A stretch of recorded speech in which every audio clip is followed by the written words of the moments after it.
ട്രേഡിങ്ങിനെ കുറിച്ച് എല്ലാവർക്കും ചില മുൻധാരണകളുണ്ട്. അത് ചിലത് തെറ്റിദ്ധാരണകളാണ്. അപ്പോൾ കുറച്ച് അങ്ങനെയുള്ള കാര്യങ്ങളെക്കുറിച്ച് നമുക്കിന്ന് സംസാരിക്കാം. ഒന്നാമതായിട്ട്, ട്രേഡിങ്ങിൽ പെട്ടെന്ന് പൈസ ഉണ്ടാക്കാൻ പറ്റുമെന്ന് വിചാരിക്കുന്നവരുണ്ട്. ഏത് കാര്യമായാലും പെട്ടെന്ന് പൈസ ഉണ്ടാക്കുന്നത് കുറച്ച് ബുദ്ധിമുട്ടാണ്. അങ്ങനെയുള്ള കാര്യങ്ങൾ വളരെ കുറവാണ് ശരിക്കും. ഏത് കാര്യമായാലും നമ്മൾ പഠിച്ച് അതിൻ്റെ സമയമെടുത്ത് അങ്ങനെ മാത്രമേ നമുക്ക് പൈസ ഉണ്ടാക്കാൻ പറ്റുള്ളൂ. ഓക്കെ. രണ്ടാമത്തേത്, day trading is A gambling. Trading ഒരു ചൂതാട്ടാണെന്ന് പറയുന്നവരുണ്ട്.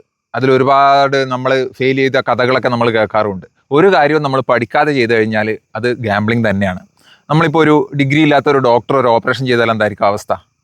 ആ ഒരു അവസ്ഥയാണ് ട്രേഡിങ്ങിലും വരുന്നത്. നമ്മൾ കൃത്യമായി പഠിച്ച് ചെയ്യാതെ വരുന്നവരെല്ലാം അതൊരു ഗാംബ്ലിംഗ് ആയി തന്നെയാണ് അവസാനിക്കുക. ട്രേഡിങ് ചെയ്യാൻ ഇപ്പോൾ ഒരു ഫൈനാൻസ് സെക്ടറിലുള്ള ഒരാൾക്ക് അല്ലെങ്കിൽ ഒരു അക്കൗണ്ടിങ് പഠിച്ച ഒരാൾക്കേ പറ്റൂ എന്ന് പറയുന്നവരുണ്ട്. ശരിക്കും പറഞ്ഞാൽ നിങ്ങളിപ്പോൾ ഒരു വീട്ടമ്മ ആയാലും ശരി, അല്ല ഒരു 15 വയസ്സുള്ള പഠിക്കുന്ന ഒരു കുട്ടിയായാലും ശരി, നിങ്ങൾക്ക് ട്രേഡിംഗ് പഠിച്ചെടുക്കാൻ പറ്റുമെങ്കിൽ ട്രേഡ് ചെയ്യാൻ പറ്റും. അതിനിപ്പോൾ ഒരു ഡിഗ്രിയുടെ ആവശ്യം ഉണ്ടാണെന്നൊന്നുമില്ല. നിങ്ങൾക്കൊരു ലാപ്ടോപ്പും ഒരു മൊബൈലും ഒരു ഇൻ്റർനെറ്റ് കണക്ഷനും ഉണ്ടെങ്കിൽ ആർക്ക് വേണമെങ്കിലും ട്രേഡ് ചെയ്യാം. ഓക്കെ. പക്ഷേ അത് പഠിച്ചെടുക്കാനുള്ള ഒരു മനസ്സുണ്ടാവണമെന്ന് മാത്രമേ ഉള്ളൂ. വേറൊരു കാര്യം വരുന്നത്, ട്രേഡിങ് ചെയ്യാൻ ഒരുപാട് പൈസ വേണമെന്നുള്ളതാണ് സ്റ്റാർട്ട് ചെയ്യാൻ വേണ്ടിയിട്ട്. അപ്പോൾ അതിൽ വരുന്നതെന്ന് പറഞ്ഞാൽ, നിങ്ങൾ ട്രേഡിംഗ് പഠിച്ച ഒരാളാണെങ്കിൽ നിങ്ങൾക്ക് എത്ര പൈസ വെച്ച് വേണമെങ്കിലും നമുക്ക് സ്റ്റാർട്ട് ചെയ്യാൻ പറ്റും. പക്ഷെ അത് പഠിച്ചെടുക്കണം, അതാണ്. ഓക്കെ. അത് പല ടൈപ്പിലുള്ള ട്രേഡിംഗ് ഉണ്ട്. നമുക്കിപ്പോൾ ഒരു ഉദാഹരണത്തിന് ഓപ്ഷൻ സെല്ലിംഗ് ആണെങ്കിൽ കുറച്ച് പൈസ അധികം വേണ്ടി വരും, ബൈയിങ് ആണെങ്കിൽ കുറച്ച് പൈസ മതി. It depends. അതാണ്, അതൊരു സ്റ്റാർട്ട് ചെയ്യാൻ ഇത്ര പൈസ തന്നെ വേണം, ആ രീതിയിൽ നമുക്ക് പറയാൻ പറ്റില്ല. മറ്റൊരു കാര്യം പറയുന്നത്, നമ്മൾ ട്രേഡ് ചെയ്യണമെങ്കിൽ നമുക്ക് മാർക്കറ്റിനെ പ്രെഡിക്റ്റ് ചെയ്യാൻ പറ്റണം എന്നുള്ളതാണ്. ഓക്കെ. നമുക്ക് ആർക്കും, ഒരു പ്രോ ട്രേഡർക്ക് പോലും മാർക്കറ്റിനെ പ്രെഡിക്റ്റ് ചെയ്യാൻ പറ്റില്ല.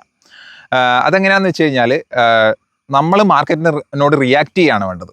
ഓക്കെ. നമുക്ക് നമ്മുടേതായ ഒരു സ്ട്രാറ്റജി വേണം, ഒരു സിസ്റ്റം വേണം. അപ്പം നമ്മൾ എങ്ങനെയാണെന്ന് മാർക്കറ്റിനെ കണ്ടിട്ട്, മാർക്കറ്റ് എങ്ങനെയാണ് പോകുന്നതെന്ന് കണ്ടിട്ട് അതിനോട് റിയാക്ട് ചെയ്യുക. അത് മാത്രമേ നമുക്ക് ചെയ്യാൻ പറ്റുള്ളൂ. പിന്നെ ഒരു കാര്യം ആൾക്കാർ പറയുന്നത്, more trade equals more money എന്നുള്ളതാണ്. എന്ന് വെച്ച് കഴിഞ്ഞാൽ, നമ്മൾ ഒരുപാട് ട്രേഡ് എടുത്തു കഴിഞ്ഞാൽ നമുക്ക് ഒരുപാട് പൈസ കിട്ടുന്നുള്ളത്. അങ്ങനെയല്ല. ഓക്കെ. നമ്മൾ എത്രത്തോളം ട്രേഡിംഗ് കൂടുതൽ എടുക്കുന്നോ അത്രത്തോളം നമ്മൾ റിസ്ക് ആണ് എടുക്കുന്നത്. ഓക്കെ.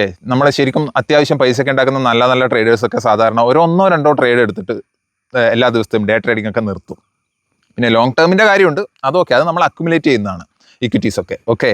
അപ്പോൾ ഇത്രയും കാര്യങ്ങളാണ് ഞാൻ ഇന്ന് പറയാൻ ഉദ്ദേശിച്ചത്. ഓക്കെ. നമുക്ക് അടുത്ത ദിവസം കാണാം.